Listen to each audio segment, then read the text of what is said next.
what's up, guys? It's Frozen 2 Fan 2004 here, and this is a review that I've been waiting to do this since the first episode.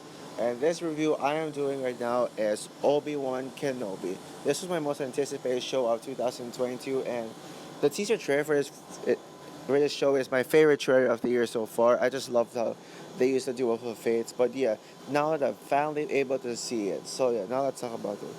Obi-Wan Kenobi is the legacy sequel to the Star Wars prequel trilogy, most namely Revenge of the Sith.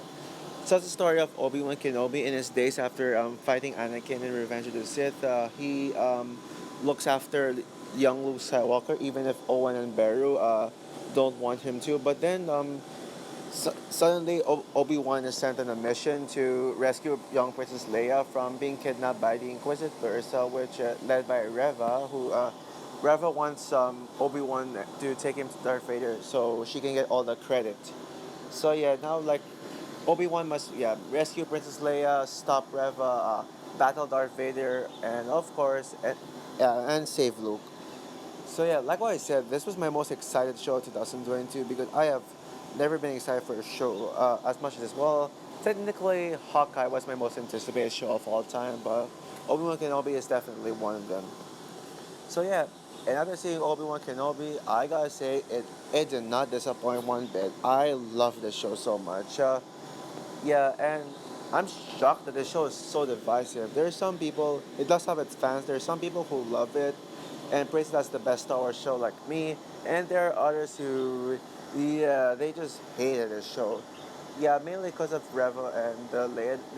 They say that it's mostly about Reva and Leia, but honestly, yeah, I gotta say I don't get the hate for it. I think this is underrated. I'm not sure. Well, but I think you already know what my most underrated show of the year is. If you know me so well, that's The Woman in the House Across the Street from the Girl in the Window with Kristen Bell. But that's my most anticipated show. No, I mean the most underrated show of the year. But my God, Obi-Wan Kenobi just yeah, I think it is a perfect legacy sequel to my favorite Star Wars film, Revenge of the Sith. I think this and Revenge of the Sith just might be tied as my favorite Star Wars media.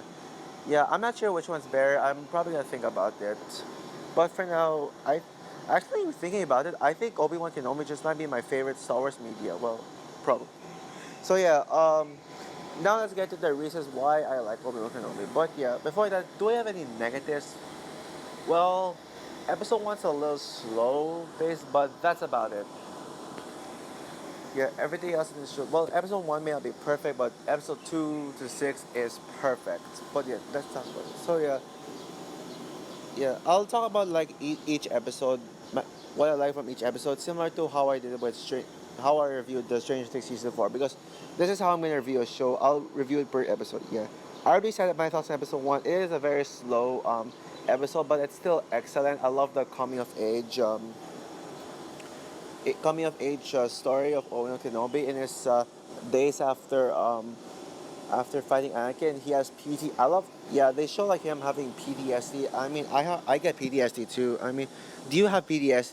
Do you often get PTSD? Let me know in the comments. And yeah, and seeing him watch young Luke Skywalker, and then we got Reva who searches for Obi Wan Kenobi because he's the last remaining Jedi, and all the Jedi's have gone extinct.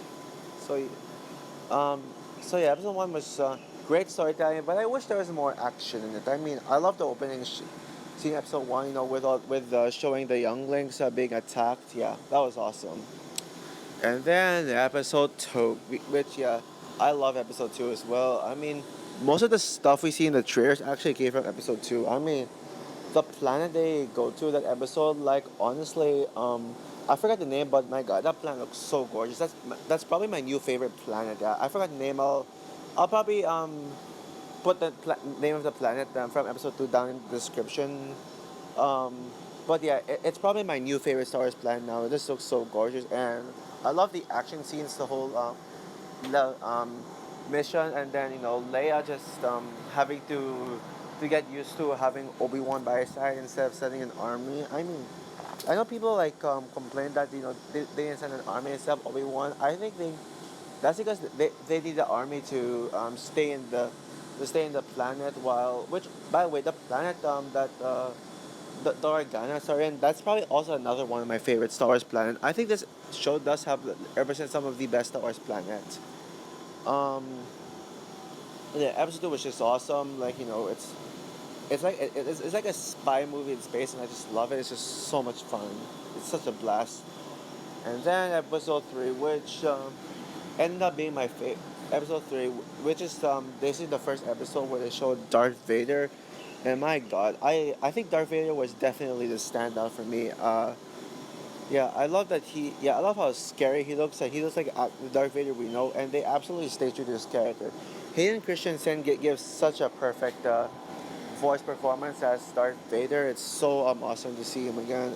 In fact, after all, he is my favorite Star Wars character ever, and I don't think it'll ever be changed. Yeah, I also love Young. I'll talk about the other characters later after I break down my thoughts on each episode. But yeah, episode 3 is just brilliant. I mean, that was another brilliant episode. Like, how Obi Wan met with Darth Vader and they both fought. That was brilliant. And then episode 4, I believe. Yeah, I think episode 4 is the most underrated episode. Even if I think it is my second weakest episode, it's still underrated. I mean, I love the callbacks to A New Hope. This episode has a lot of A New Hope Easter eggs, and I love that. I mean, and it's another Leia rescue mission, but it is so much fun. And seeing Reva and Leia try to compete on who was better acting, and that's just awesome. And probably this is Leia at her best for me. And then episode 5, which I think yeah, episode 5 was another brilliant episode. That a brilliant episode. I mean, I love how strong Darth Vader was, and how we get to see more who Reva truly is. That's just brilliant. And then the best of them all, episode 6, where we see episode 6. Yeah, episode 6 is perfect. I mean, even if you hate the show, honestly, it's hard for me to imagine them hating episode 6. I imagine the haters saying that episode 6 is an improvement, but yeah, um, you know, you know what? I'm sure you all know what happens to Reva. I mean, she doesn't get much screen time. It's all Darth Vader and all the fan services you wanted from this. Everything that you wanted in this episode. Like Obi Wan and Darth Vader, that epic fight, and then the use of the line "Hello there" in the end. Yeah, yeah. Spoiler alert: he actually said "Hello there," and I was cheering when he said that. And there's even the Obi Wan versus Darth Vader fight scene. Man, that's like probably the most emotional lightsaber duel, and my favorite one since lightsaber duel in all Star Wars since Obi Wan versus Anakin. Yeah, that fight scene was brilliant. And yeah. So yeah, and also I absolutely love young Luke, even if I prefer young Leia over young Luke. Yeah. In fact, so yeah, now let's talk about some of the other characters. So yeah, young Leia, honestly, oh my goodness. Now I'm gonna get a ton of hate from Star Wars fans. I know, please don't hurt me for this, but I prefer young Leia over Carrie Fisher's Leia. Now don't get me wrong, Carrie Fisher, obviously she gives the better performance. Rest in peace, Carrie Fisher. I mean, I think objectively the Carrie Fisher's Leia's better, but honestly, I like young Leia better. She's just so charming. She's so adorable. Like, honestly, the most adorable human character I've ever seen. No, not that I have a crush on her. I don't have a crush on her, obviously, because she's so young. She's like a kid, but I am just obsessed with that character. Like what I said, but of course, Darth Vader is still the best character of this whole show. And Reva just might be the most underrated Star Wars character ever. Like, seriously. Yeah, Reva, honestly. Can y'all please leave Moses Ingram alone? Yeah, leave the ashes alone. She doesn't.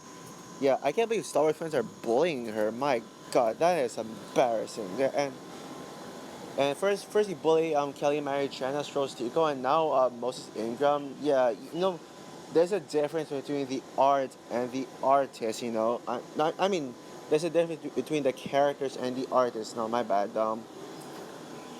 But yeah, leave Moses Ingram alone, please. I don't like to see her getting attacked. And Ewan McGregor actually defended Moses Ingram, and yeah, he's right. Moses Ingram does give a fantastic performance, and easily her best performance. Yeah. And speaking of Ewan McGregor, he gives his best performance as Obi Wan Kenobi. Yes, even more than the prequels. Trilogy, yes, yes. Ewan McGregor will always be the best Obi-Wan Kenobi, and Obi-Wan Kenobi will always be the best Ewan McGregor performance. No doubt about that. Um, and yeah, as for the other characters, I love all of them, but there's some that I don't feel like talking about. So, yeah. So overall, Obi-Wan Kenobi is such a brilliant show. It is everything I wanted to be and more. It is the best Star Wars show I've ever seen. Yeah, it's better than The Mandalorian, better than Star Wars: The Clone Wars, better than Rebels, better than Visions, better than The Bad Batch, and of course better than Book of Boba Fett. Which, yeah, sorry, I hate the Book of Boba Fett. I'll probably rewatch the show to see how bad it is, and then I'll probably make a video about why I hate Book of Boba Fett. And yeah, the show is terrible. Even the more I think about it. But yeah, Obi-Wan Kenobi. Yeah, Obi-Wan Kenobi. If I were to rank the episodes of Obi-Wan Kenobi, I would say last place episode 1, and then number 5 episode 4. Number 4 is episode 2. Number 3 is episode 3. All coincidentally. Number 2 is episode 5, and number 1, the best one, episode 6. So yeah, I'm gonna give Obi Wan Kenobi a 10. Obviously a 10 out of 10. So that's my review of Obi Wan Kenobi.